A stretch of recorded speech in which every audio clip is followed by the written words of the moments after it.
Now we're on Daf Lamed Ches Amid Beis, and we are 4 lines down from the top after the Simon.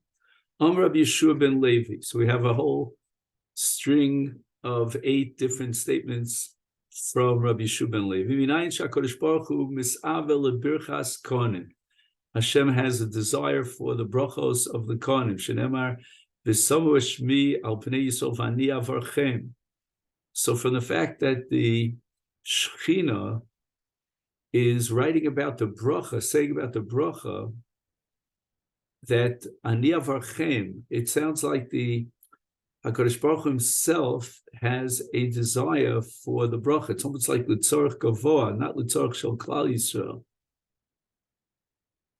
Amar Rav Yeshua ben Levi. Furthermore, kol kohen shemevarech misbarech. Any kohen who recites the bracha as he should and fulfills his obligation is misbarech. He himself will be blessed from Shamayim. And the opposite is true.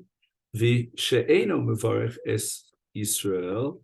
If he does not bless the people of Israel deliberately, eno misbarech, he will not be blessed from the heavens. Shenemar, as Hashem says and promises to Avraham Avinu, v'avarecha mivarechecha, that God blesses Avraham Avinu, that he who will bless Klal Yisrael will be blessed. And therefore, if the Kohen blesses Klal Yisrael, they will be blessed. And then we have a principle called Michal Lav Tashmei, that the opposite is true. If he does not bless the people of Israel, he will not be blessed. The Omer Rabbi Yeshua ben Levi, furthermore, called Kohen, Eino Ola Duchen, She'eino Ola Duchen, over b'shlosha esek. If the Kohen who's obligated in the mitzvah of bracha, and he was called upon to go up to the duchen to be mevarech, and he did not do so, he violates 3 mitzvahs. Number 1, kosev baruchu. Number 2, amar lahem. And number 3, v'samu shmi. So he was mavatal by not going up to be mevarech these 3 mitzvahs. Rav Amar. Furthermore, Rav says, Choshen Shema ben Gusho ben Chalutzu, maybe his yuchsin are not proper, which means that even though we know his father's a Kohen, but maybe his father was in violation of some sort of Iser Kahuna, maybe he had a relationship with a Grusha, Zona, Chalutza, and the child of such a marriage is a Cholom. And therefore, we suspect that maybe this son, although his father's a Kohen, he's not going up to Duchen because he's really a apostle. He's mechulal. He's a chol from Kedushas Kahuna. Now, according to Rabbi Yeshua ben Levi, if he's mevatel a mitzvah, then Bezdin would force him to be ola l'duchen. According to Rav, if there's a chashash that he's not a Kohen kosher, we would not force him to go up to Duchen, below Pligi. However, the Gemara reconciles Rabbi Yeshua ben Levi and Rav by saying, Ha de solik leprokim, ha de lo solik leprokim. Rabbi Yeshua ben Levi is addressing a case where, although he doesn't go up to Duchen on a regular basis, but on Moadim, on holidays, he goes up to Duchen, and therefore he maintains his cheskas Kohen kosher. On those days that he doesn't go up to Duchen, we're not going to be choshesh. Maybe he's a ben grusha, maybe he's a ben posel, maybe he's a chol. However, Rab is talking about a case where he refuses to go up to Duchen on any occasion, and we're choshesh that maybe he's a kohen posel. Now, at what point do the kohenim have to go up to the Duchen in order to be mevar Klal Yisrael? That's when the shliach tzibur begins the bracha of avoda, which is called ritzeh. The Omer Rabbi Yeshua ben Levi called Kohen she'eino ola ba'avoda shuveino ola. If he doesn't go up to the Duchen before the Shliach Tzibur finishes the bracha of Ritzei, then he can't be ola. And the Torah of the Shulchan Aruch in Siman Kuf Chav Ches, right, that once the Shliach Tzibur begins Ritzei, all the Kohanim in the Beis HaKnesses should already leave their places in order to go up to Duchen. And the Pri Chadash understood from that language that if he wasn't Oker Raglov at the beginning of Ritzei, he shouldn't be Ola, and he disagrees with them. shuv eina ola, shenemar, vayisa Aaron es yadav el ha'am, vayivarachem, vayered me'asos chachatos v'ha'ola v'hashlam.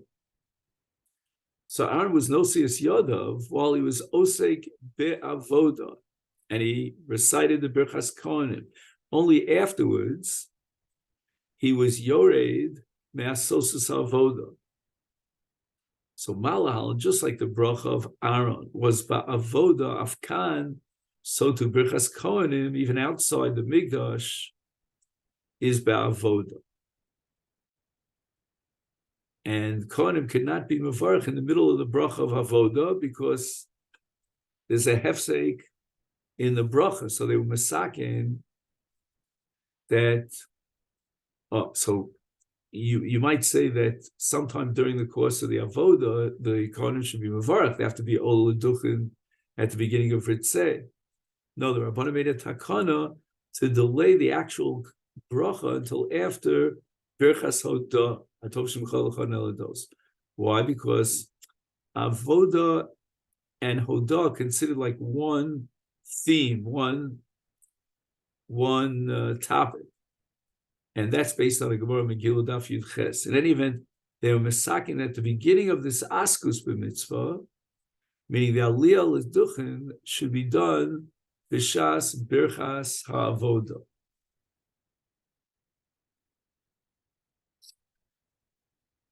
Here we have an important footnote that I want to share.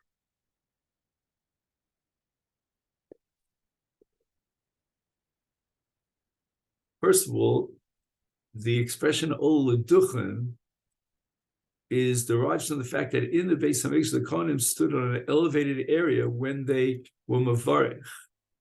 According to some opinions, they stood on the steps of the Azara, facing the people in the Chatzer. Others say that they stood on a duchen that was built especially for the purpose of Birchas Kohanim. And nowadays, it is our minig that the Kohanim stand in front of the Aron HaKodesh, and if there's a raised platform there, they ascend the platform.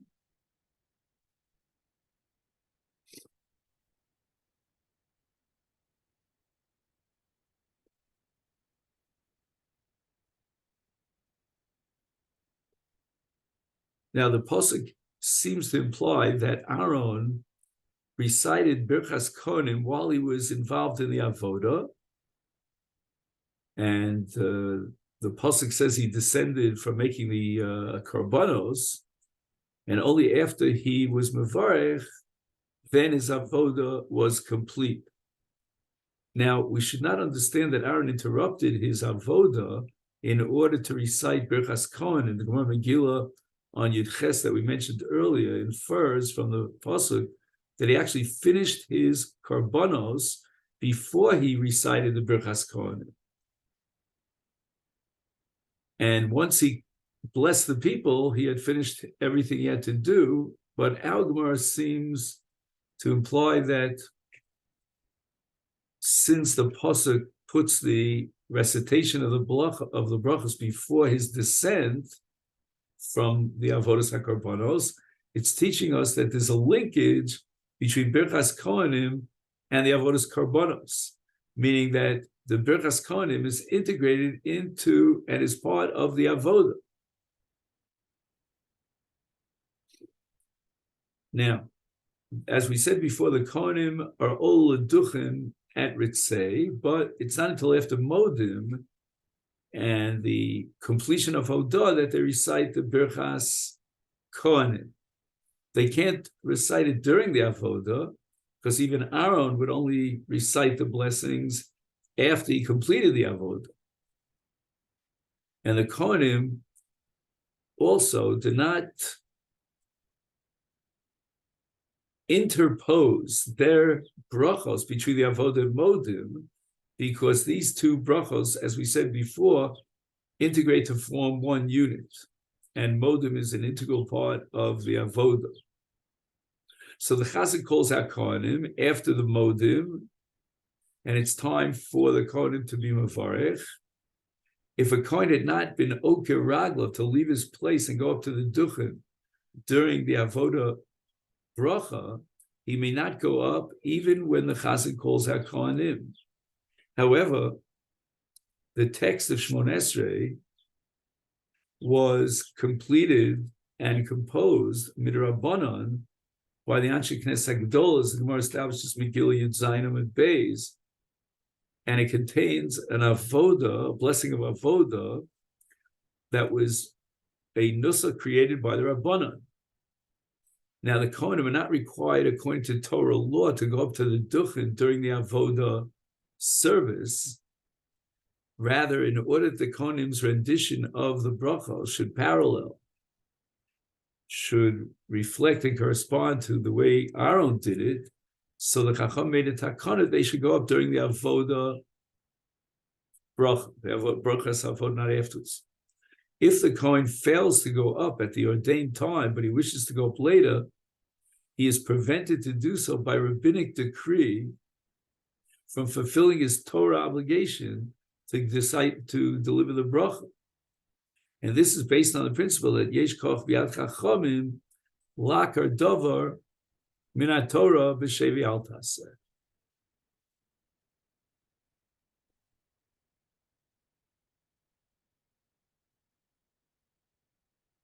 Any, the Gemara asks from a Rebbe Amir Rav Asi, who were Kohanim Salke. They would go up to the Duchen after the shots had finished the Birchas Avodah. The Gemara says, Rabbi Amir Rav Asi, Mei Korah Havu Akre Karai. At the time that the shots arrived and began Birchas Avodah, they already moved from their place. They were Oker Ragleim. So they began the process of being Ol Duchen, but since there was a distance to walk, Mamti Lo Avimoti Hosam, they didn't get a chance to arrive at the Duchen until the Shliach Tzibah finished the bracha. But since they were already Oker Ragleim at the time of the Avodas bracha, they're allowed to be Nosias Kapeim Kedetani Rav Oshia, as we saw in the Brisa of Rav Oshia. Loshon, and when do we say that a Kohen, if he wasn't Ola L'Duchen at the time of the Avodah, he cannot be Ola Elo Kishalo Okar Es Raglo. If he wasn't Okar Raglo B'Makomo, and the Shliach Tzibah finished the bracha, Aval Okar Es Raglo. If he was Okar Raglo, and he began moving towards the Duchen, or for that matter, moving towards washing his hands, Ola, he's allowed to be Ola Lalos, and even though he won't arrive at the Duchen until after the shots completes the bracha.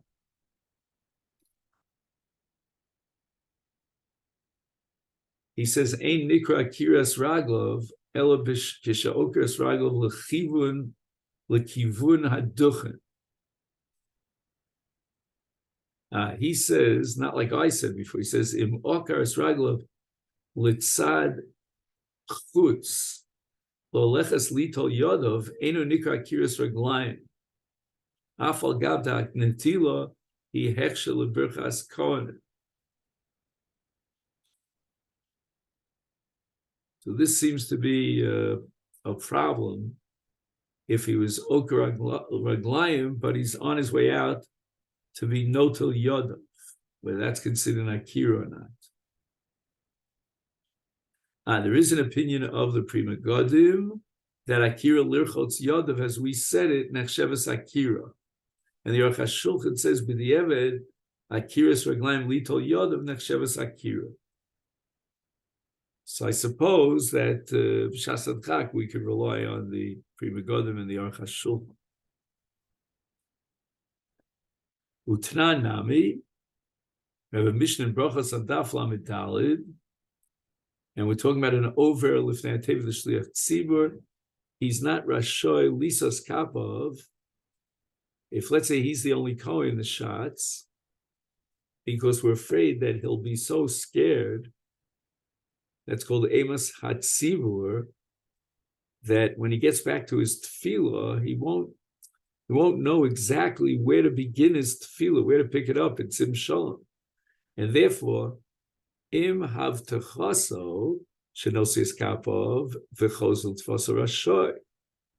If he's absolutely sure of himself that after the Birchas Kohanim he'll be able to pick up his tefillah without any mistakes, he's an expert at it, rashoy, that he's allowed to be nosius kapov even though he's the shliach tzibur.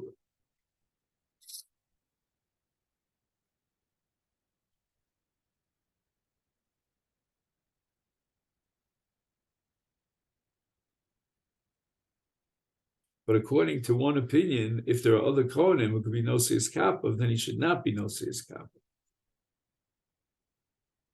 But the Pri Chodosh is of the opinion that if he's muftach shechozel tfilaso, he should not be mevatel from being mekayim these three mitzvahs that we mentioned, Birchas Kohanim.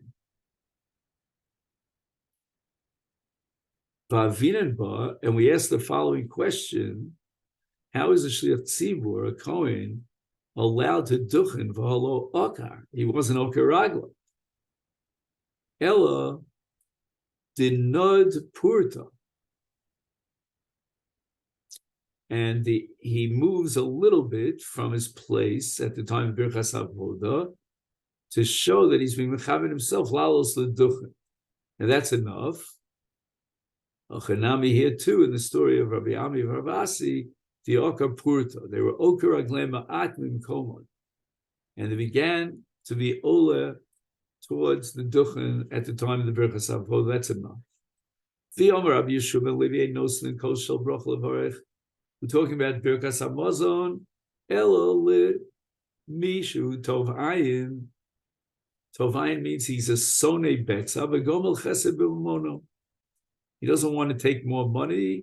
He's not out there to amass wealth. He shares his wealth with others. That's called Chesed B'Mono Shenemar Tov Ayin.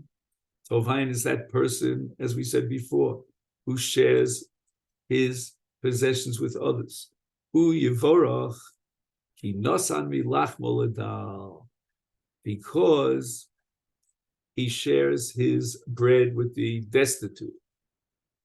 And the drush is based on the fact that it says Yevorach without a vav. Al Tikri Yevorach, since it doesn't have a vav, we don't say that he's misbarech, Ela Yevorech. He's the one who should be the Mavarech. He's Roy Levarech Acherim.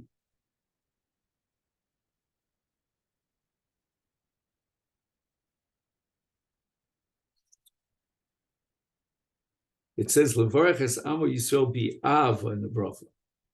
Hainu hakavoda bi'ayin tova v'rotzon halev.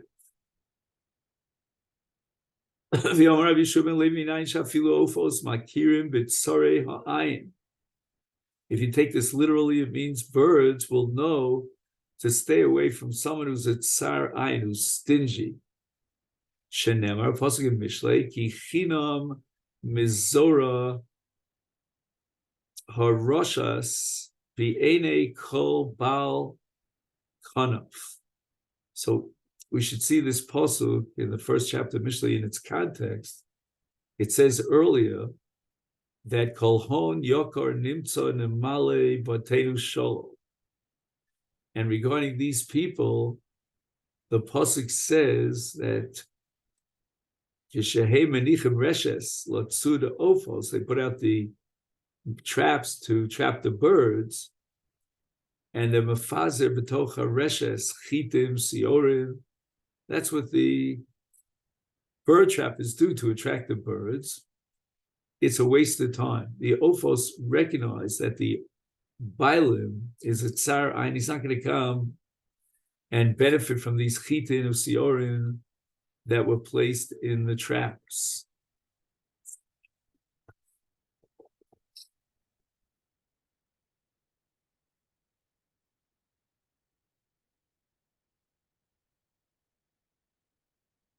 He says, even birds recognize misers and avoid them, for it is stated, because for naught does he scatter the seed in the net before the eyes of every winged creature.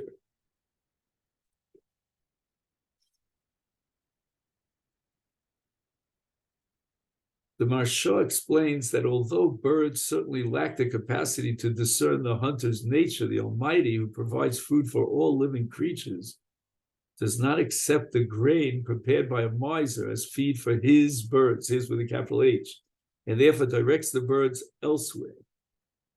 The Maharsha suggests another explanation. Bird trappers generally lure birds to their traps by scattering grain before setting up the trap, so the birds will be accustomed to dining there. The misers are stingy, and when they set up their traps, the birds recognize the danger they represent and avoid them.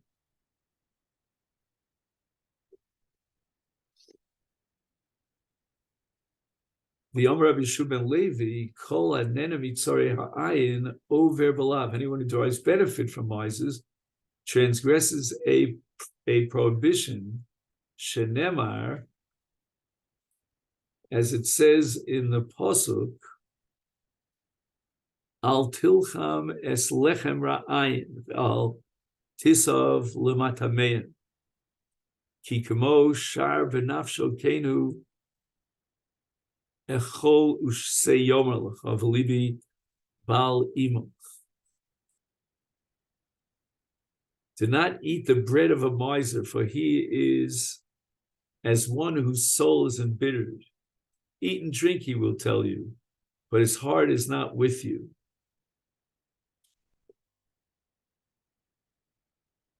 So the word shar, as related to te'enim hashor and bitter figs, by partaking of a miser's food, one causes him to become embittered. Alternatively, shar is related to shira, measure, meaning that the miser constantly measures in his mind how much the guest eats and waits impatiently for him, the guest, to cease. Nachman bar Yitzchak Omar, over b'shnei lavim, al tilcham v'al tisav. Do not eat the bread and do not lust for his delicacies. So you violate two lavim. Rav Nachman bar Yitzchak counts the double prescription contained in this pasuk as two separate prohibitions.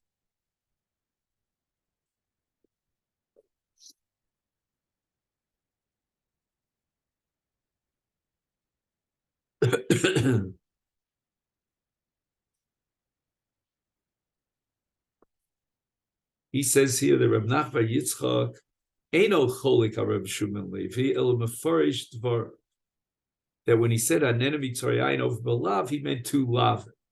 On the other hand, there are those who say that there is a machlokas according to Rav Shimon Levi. Two lavim on address two different subjects. Ha'ochel v'nena over balav echad. V'misave v'eino nena over balav achad.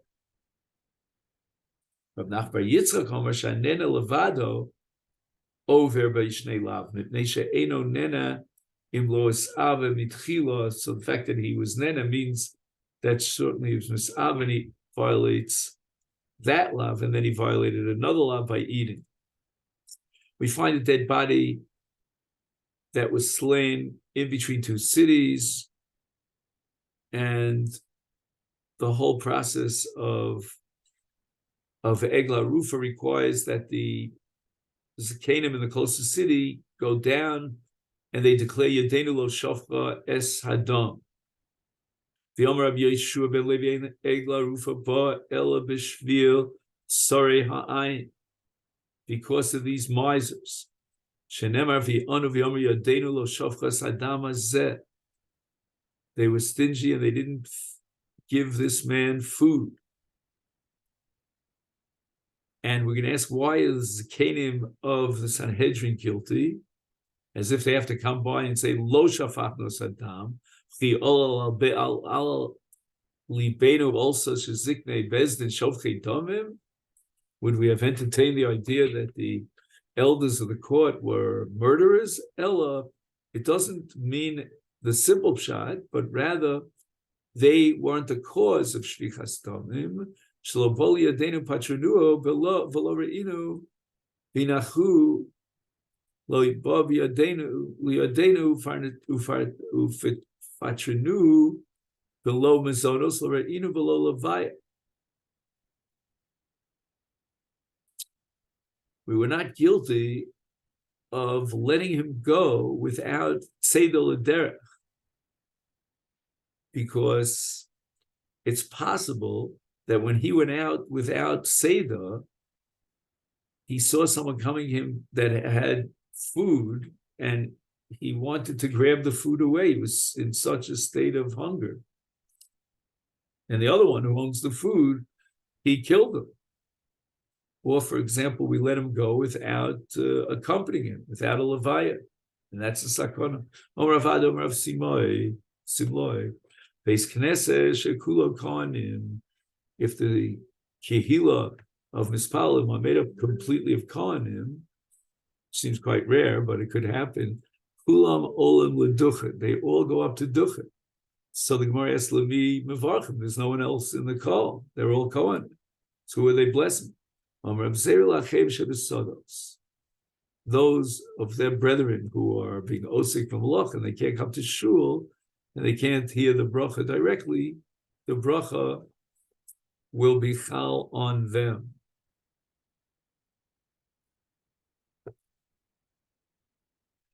So the bracha is addressed to those brethren who are working in the fields and cannot attend the synagogue.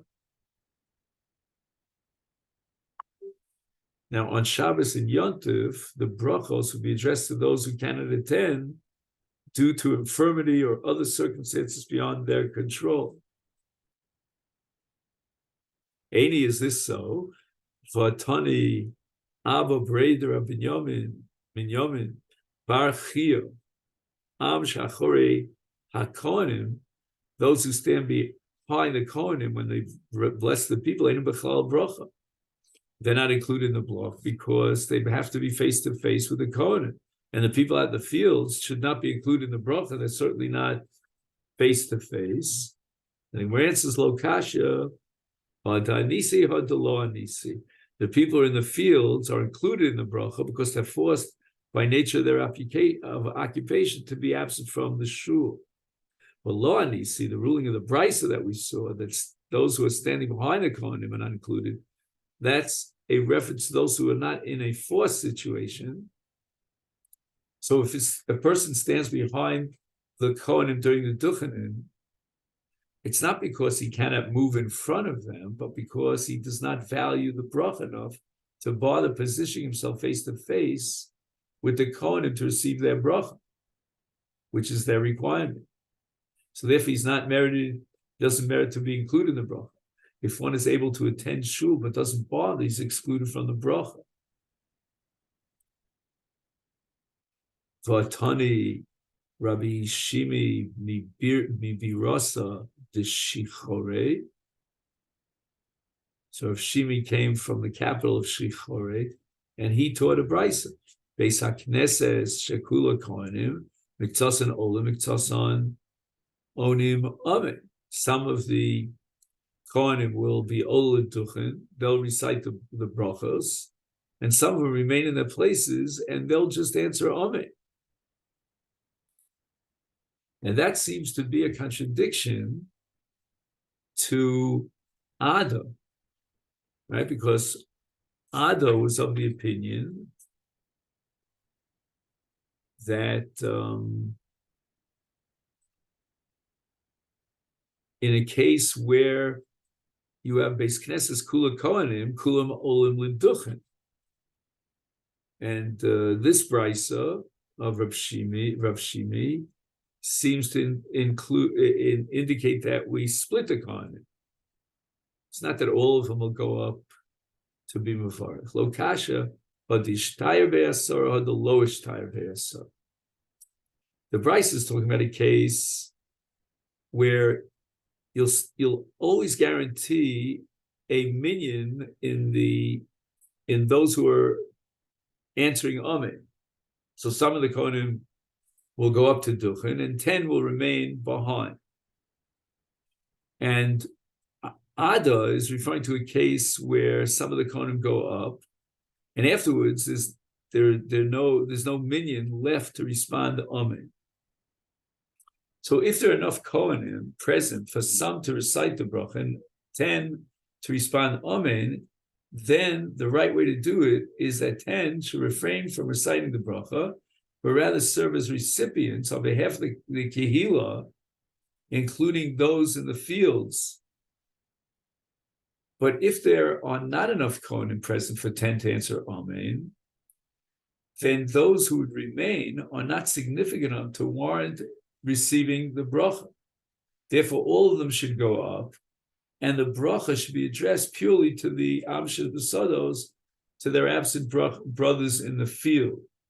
However, where there is even one non-Kohen present, all the Kohanim go up, and he's the only one who answers Amen, because the brachos are intended primarily for the Amshet Besados. So there's one Jew that's significant to be makabel the bracha. But this is an amazing fact that the first case, 10 Kohanim expected to forego the commandment to bestow the bracha and instead answer Amen. Usually we say, Eino lo mechote b'shvil chavero. Gufa tana abba bereid Rav Binyamin bar Chiya am shachorei haKohanim Eino bechlal bracha shita riche bi'api gutze lo mafseke. One thing is posh. You have tall people, let's say, and there are short people behind them. That's not a chatzitza. So even though the short ones are not in view of the Kohanim, they're included in the bracha. Heva lo mafseka. And also the Aron Kodesh is not a hefsek, which means that although the Aron was not always connected to the front wall of the shul, sometimes it was placed forward in the front. There was space between the Aron and the front wall, and it's possible that the Kohanim would stand behind the Aron when they delivered the bracha, and the Aron would obstruct the view of the Kohanim. And that's not considered a violation of the face-to-face requirement. But mechitza mai, what if there's a partition separating between the Kohen and the Kohanim and the people? Does that create a hefsek or not? Then the Gemara's suffix does not pertain to the people who are unable to come out from behind the partition, because they're no worse than the people working in the fields, and they're certainly included in the bracha. But rather, the suffix pertains to those who are able to come to the front of the partition, but choose to remain behind it. Are they treated like those who stand behind the Kohanim? They're not facing the Kohanim. But do we say the face-to-face requirement excludes only those who stand to the backs of the Kohanim, which means they demonstrate disregard for the Kohen? But here they're on the back of behind the partition, the machitza.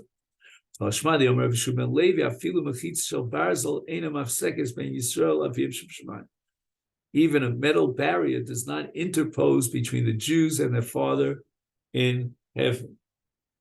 I remember this Gemara was quoted often during the period of Corona, the quarantine. So there's no such thing as a mechitza, a barrier before HaKadosh Baruch Hu.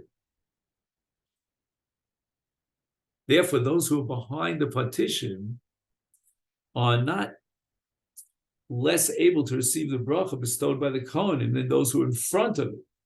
And the requirement of face-to-face excludes only those who are brazen enough to stand behind the rear of the Kohanim. What's the law concerning those standing on the sides of the Kohanim? Right, they're, let's say, parallel, straight line with the Kohanim. Are they considered behind the Kohanim or in front of the Kohanim? Rav Abba Barav Ashi Toshma, we learned this nan in the Mishnah, in Parah, in the 12th parak, this kavin lahazus lefanov, if one intended to sprinkle the mayim, the mechatos, the purification waters in front of him, and there are kalim in front of him, and here we turn to Daf Lamed Tes, he's a lachorov, but accidentally he sprinkled them behind him, they landed on other kalim that need tara, or alternatively lachorov, he intended to sprinkle the kalim behind him, he's a lefanav. In all these cases has also psula. In other words, that the Torah requires, in order for the hazah to be effective and be mitayr, has to be done with kavana for tara of that object upon which he was mazeh, he sprinkled it. And that's derived from the pasuk in Bamidbar Perek Yutes. It says, "Hatahar, the tar shall sprinkle upon the tameh," meaning intending to purify the tameh, whether it's a person or it's a keli. Now, lefanov, he intended to sprinkle the waters in front of him. Vehiza al tzdadim shebefanov, on the sides, has also kshera. In other words, we see that the area to the sides of a person is also considered to be in front of him. So he did not intend to sprinkle any specific utensil. He intended to sprinkle in front of him, to purify all the utensils in that direction. And since those utensils that are forward and to the sides are considered in front of him, they're included in his intention. And so too, with regard to Birchas Kohanim, the people who are standing anywhere forward of the Kohanim, even at an angle, are included. Those standing behind him are excluded. So it's not clear, the way I said before, that the area directly to the side on a straight line is defined as in front of him.